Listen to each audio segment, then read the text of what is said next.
Hello दोस्तों, नमस्कार। जय हिंद, जय भारत, वंदे मातरम। मंजिल मिले या न मिले ये तो मुकद्दर की बात है, हम कोशिश ही नहीं करें ये गलत बात है, ये गलत बात है। जी हाँ दोस्तों, अब आपके कोशिश को एक अंतिम रूप देने का समय आ चुका है। अर्थात अब आपके कुछ ही समय बाद जो है आपका एसएससी जीडी का एग्जाम जो है वो प्रारंभ होगा। ध्यान रखना, 20 फरवरी से आपके एसएससी जीडी के एग्जाम जो है दोस्तों वो प्रारंभ हो रहे हैं।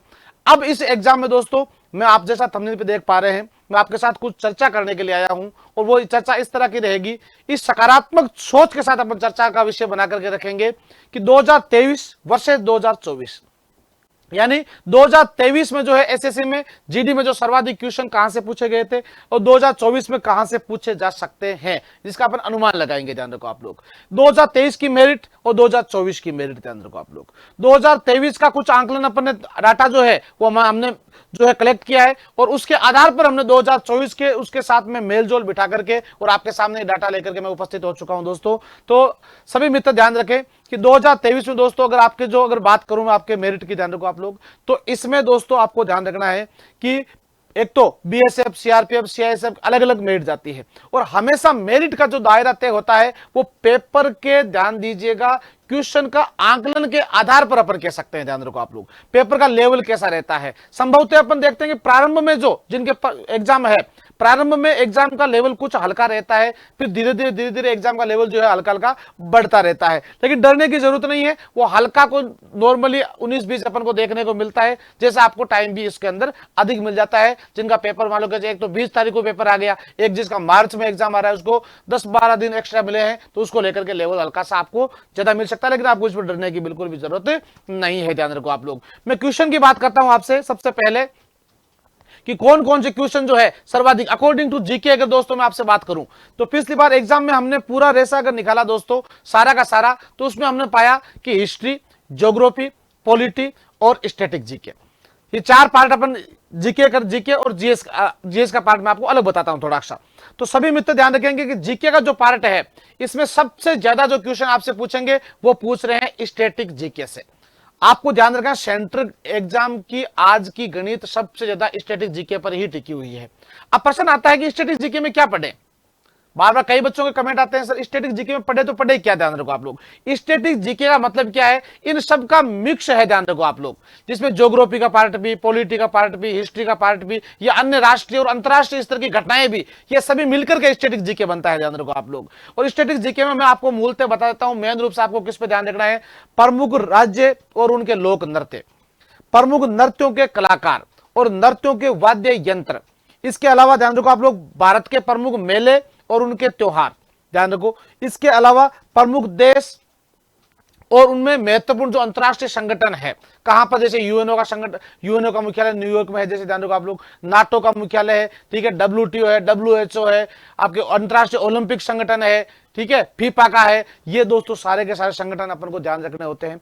इसके अलावा महत्वपूर्ण नेशनल एंड इंटरनेशनल अवार्ड, एक सवाल तो फिक्स रहता है लगभग दोस्तों, ध्यान रखो आप लोग।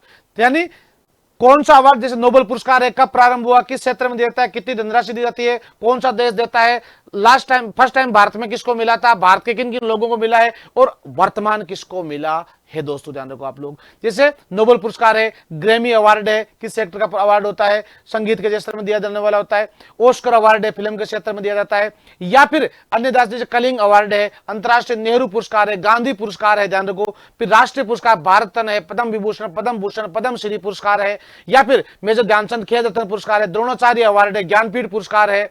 ये सभी पुरस्कार दोस्तों आपको विशेष रूप से ध्यान रखने होते हैं।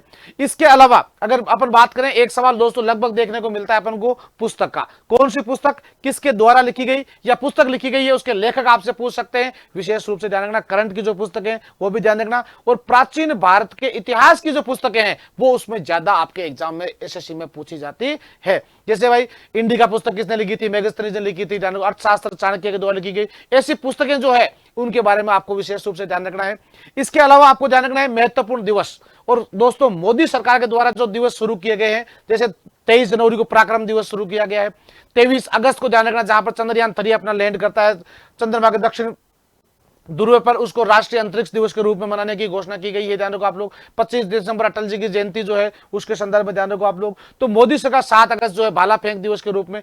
तो प्रमुख दिवस जो है, जैसे आपका एग्जाम फरवरी में है, फरवरी से शुरू हो रहा है, मार्च तक एंड हो रहा है, तो दोस्तों जनवरी, फरवरी, मार्च, यानी ये 3 महीने के दिवस आपके लिए सबसे ज्यादा इंपॉर्टेंट रहेंगे। जैसे पिछली बार 2023 में एसएससी जीडी के जो एग्जाम्स हुए थे, उन एसएससी जीडी के एग्जाम्स में जिस महीने में एग्जाम था, वो महीना, उसके पहले वाला और उसके आगे वाला, इन महीनों की, क्योंकि एग्जामिनर जब पेपर बनाता है तो उसके दिमाग में भी कहीं ना कहीं वही समय चलता रहता है, और उस समय का दिवस जो है हमसे पूछा जा सकता है, जिसको लेकर के आपको अच्छे से ध्यान रखना है।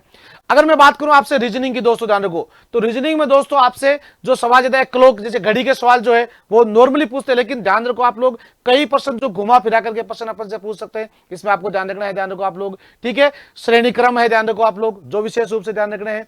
इसके अलावा दोस्तों अगर मैं बात करूं, देखो हिंदी में आपसे पर्यायवाची है, संज्ञा है, सर्वनाम है, दोस्तों ध्यान रखो आप लोग, या वन वर्ड्स वगैरह जो आपके इसमें आते हैं, ध्यान रखो। किसी वाक्य के लिए एक शब्द लिखो या एक शब्द का वाक्य बनाइए, आप लोग ध्यान रखो। ये क्वेश्चन जो है ज्यादा आपके पिछले 2023 के एग्जाम पूछे गए हैं, उम्मीद करूंगा 2024 में भी पूछे जाएंगे। और मैथ में दोस्तों ध्यान रखो आप लोग, मैथ का जो टॉपिक है ध्यान रखो आप लोग, लाभ नॉर्मली जैसे लाभ हानि है, ध्यान रखो आप लोग, रेल पटरी, वो जो ट्रेन निकलती है आगे धुआं देती है, धुआं की साइड वगैरह, यानी ये जो नॉर्मल क्वेश्चन है इनमें से। लेकिन ध्यान रखें, मैं आपको बता देता हूं, पेपर जब आप सोल्व करने बैठते हैं तो सबसे पहले आपको सोल्व करना है जीके जीएस प्लस हिंदी को।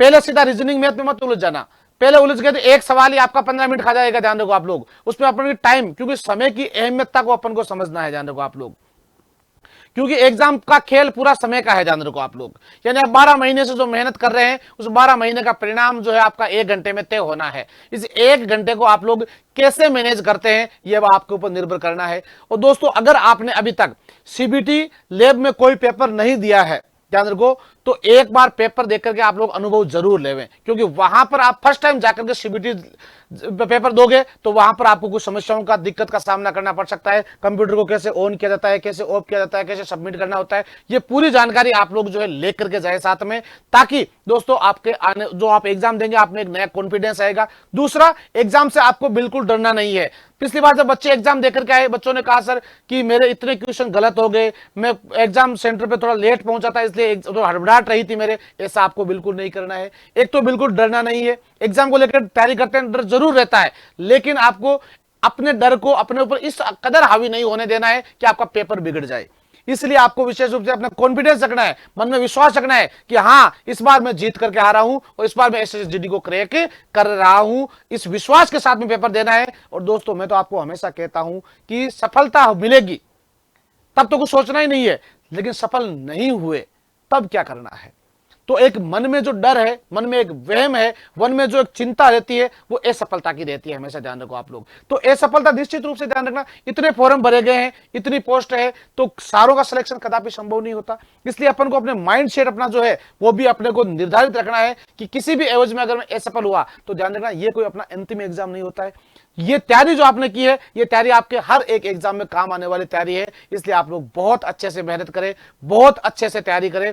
दोस्तों 2023-2024 के मुकाबले अगर मैं कहूं आपसे, तो निश्चित रूप से कंपटीशन हल्का फुल्का अपन को वर्दी की ओर ही नजर आ रहा है। वर्दी की ओर नजर आने का प्रमुख कारण क्या है कि छात्रों की जो तैयारी है, क्योंकि 23 में जो तैयारी कर रहे थे वो छात्र भी 24 में दोस्तों इस भर्ती में जो शरीक हो रहे हैं, उनकी तैयारी 12 महीने से अधिक यानी 1.5-2 साल से वो तैयारी कर रहे हैं। कुछ छात्र इसके अंदर नए जुड़ चुके हैं। तो ऐसे में आपको अपना टारगेट निश्चित करना है, लेकिन मैं पुनः कहूंगा किसी भी एवज में आपको गलत क्वेश्चन नहीं करना है। दोस्तों नेगेटिव मार्किंग आपको एग्जाम से बाहर कर सकती है। किसी भी एवज में आपको गलत क्वेश्चन नहीं करना है। आपको प्रयास करना है कि अगर आप 2 ऑप्शन में पहुंच गए हैं तब आप 1-2 क्वेश्चन में अपना भाग्य आजमा सकते हैं। अदरवाइज आप 4 ऑप्शन में कोई तुक्का मार रहे हो, सबसे बड़ी गलती कर रहे हो। ऐसी गलती आपको नहीं करनी है।